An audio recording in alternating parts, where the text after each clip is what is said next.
Fala Brasil, TV Imperial no ar e hoje eu vou contar a história de um príncipe que quase reuniu as coroas de Brasil, Portugal, Espanha e Grécia sob sua cabeça, o nosso Dom Pedro I. Então agora já deixa seu like, se inscreva e vamos logo ao que interessa.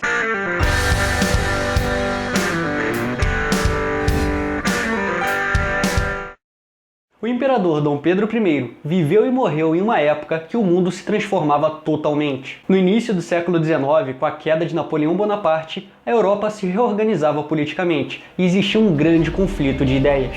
Se por um lado, setores tradicionais derrubados pela Revolução Francesa e pelas guerras napoleônicas buscavam restaurar o antigo regime, hoje chamado de absolutismo, do outro, as novas forças políticas tentavam garantir suas liberdades, por meio da implantação de regimes constitucionais ou de guerras de independência.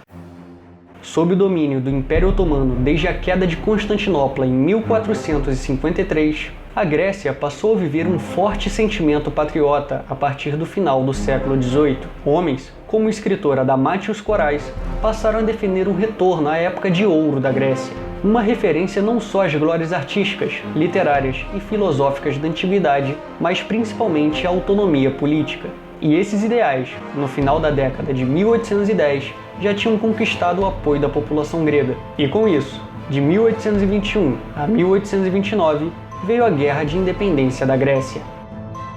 O filo-helenismo, movimento formado por artistas e aristocratas ocidentais como Lord Byron, que cultuavam o classicismo como fonte da cultura ocidental, criava uma proximidade e fez com que a causa grega ganhasse a simpatia dos cidadãos europeus. Porém, em um primeiro momento, isso não garantiu o apoio oficial de outros países, como o Reino Unido e a França, pois suspeitavam que a revolta grega havia sido armada pela Rússia com o objetivo de conquistar não apenas a Grécia, mas sim toda a Constantinopla. Nessa época, logo no início da guerra contra o Império Otomano, uma delegação grega foi a Portugal com o objetivo de conseguir o apoio do país. A década de 1820 marcou o Reino Luso com uma grande mudança política, como a criação da primeira Constituição Portuguesa e da iminente separação do Brasil. E a situação ficou ainda mais tensa quando, em 9 de janeiro de 1822, o então príncipe regente, Dom Pedro de Alcântara, desobedecendo às ordens das cortes revolucionárias, se recusou a retornar à Europa.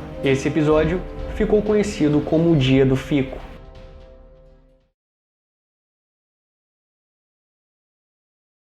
Após 400 anos de domínio dos otomanos, as antigas províncias do Império Romano do Oriente, o Império Bizantino, estavam conseguindo a sua liberdade. E apesar da recusa dos países ocidentais em colaborar com as revoltas contra os muçulmanos, diversos europeus se voluntariaram para lutar ao lado dos cristãos orientais. Porém, não havia casas principescas nesses países. As dinastias Comnena e Paleóloga, que imperaram em Constantinopla, estavam extintas há quase meio milênio. E com isso a Grécia, um dos países revoltosos, começou a busca por um príncipe estrangeiro para unificar o povo e ser seu líder.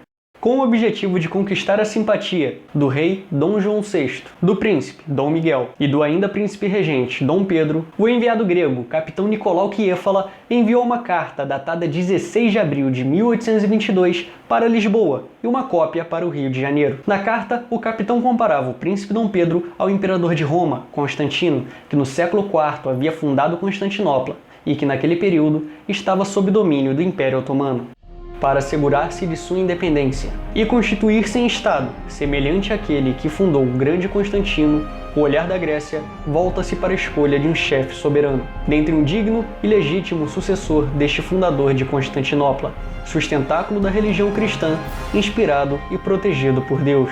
O nosso Dom Pedro I, assim como toda a família imperial brasileira, pertencia à Casa de Bragança, ramo português da dinastia Capetiana, e isso fazia dele descendente dos imperadores de Roma, das dinastias Comnena e Paleóloga. Para os portugueses, a proposta era muito interessante, pois acreditavam que com o príncipe longe do Brasil, poderiam evitar a independência de seu território mais rico. Fato é que nesta época, Portugal e Brasil passavam por um momento muito crítico, e uma guerra contra um grande império islâmico no Mediterrâneo Oriental não era atraente nem para Dom Pedro, nem para seu irmão, Dom Miguel. Com a recusa da Casa de Bragança, os gregos optaram em 1832 pelo príncipe Otto, da Casa de Wilsterbar, e após sua deposição, ocorrida em 1862, escolheram Jorge, príncipe da Dinamarca, da casa de Schleswig-Holstein-Sonderburg-Glückburg. E assim, resistindo à vaidade de ostentar a coroa da pátria de Homero e de Péricles, Dom Pedro I não traiu a confiança dos brasileiros e recusou a coroa dessa Grécia imortal, berço maior da cultura humana. Em 1826, o rei Dom João VI morre, e seu herdeiro direto era o imperador Dom Pedro I. Porém, a Constituição Imperial de 1824 impedia que o Brasil se unisse a outra nação. E assim, nosso imperador renunciou à coroa de Portugal, em favor de sua filha, a futura Dona Maria II. Nessa época, a jovem princesa tinha apenas 7 anos de idade, e a solução encontrada foi casá-la com seu tio, Dom Miguel, que juraria a Constituição Portuguesa e seria regente até a maioridade da rainha.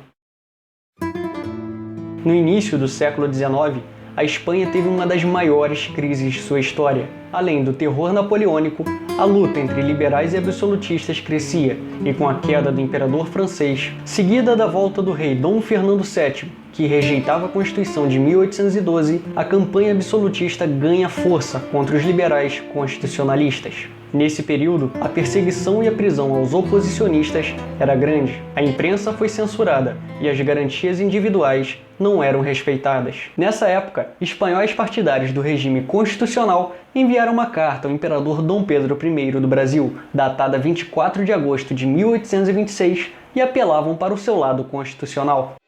As grandes ações de um rei levam sempre consigo um brilho proporcional aos benefícios que produzem aos povos, e os traços com que Vossa Majestade assombrou o mundo arrancam a admiração até dos que não podem usufruir de seus benefícios. E no mesmo documento, após valorizar sua liderança no caso brasileiro e a defesa de uma Constituição em Portugal, fazem a proposta que resultaria na união do Império Brasileiro, Português e Espanhol sob sua coroa. Queira Deus que os direitos que a lei fundamental e o voto dos bons espanhóis reconhecem em Vossa Majestade Imperial e Real ao trono constitucional de nossa pátria, e lhe acrescentem a tripla coroa de que tão digno se mostra. Queiram os céus ouvir nosso apelo e o gemido da desolada Espanha, assim inspirando Vossa Majestade a vir para este desgraçado país, que só em vós vê sua última esperança. Porém, o imperador nega a proposta e, mais uma vez, fica no Brasil. Entretanto, após outra recusa em 1829, em 1830, os espanhóis voltam a oferecer seu trono, mas dessa vez em parceria com os portugueses. Grupos dos dois países se uniram com o objetivo de oferecer a Dom Pedro o título de Imperador da Ibéria, preparando uma grande aclamação. Para isso, o enviado encarregado de partir em missão para o Rio de Janeiro para fazer oferta ao imperador, onde chegou em 1831. Fato é que, nesta época, Dom Pedro I já enfrentava grandes problemas políticos no Brasil. Os conflitos com o parlamento e a opinião pública eram constantes. E a morte prematura da imperatriz Dona Leopoldina, seu caso com a Marquesa de Santos e a Guerra da Cisplatina contribuíram para isso. Não se sabe qual foi o resultado dessa missão secreta, porém historiadores a relacionam como o último motivo que levou o nosso primeiro imperador a abdicar do trono brasileiro em 7 de abril de 1831.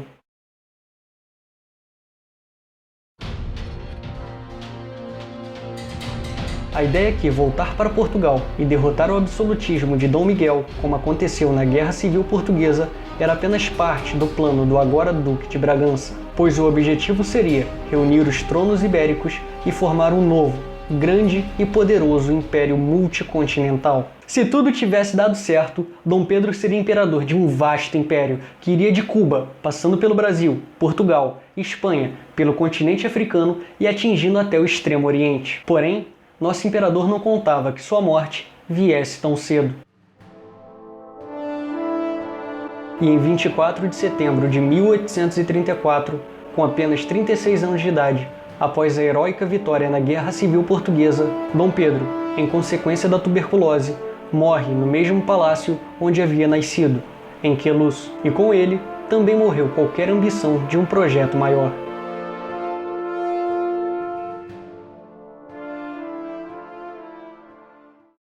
E esse era o príncipe que a historiografia gosta de pintar como burro e despreparado, mas que na verdade era muito respeitado e serviu de esperança para vários homens que lutavam pela independência de seus países.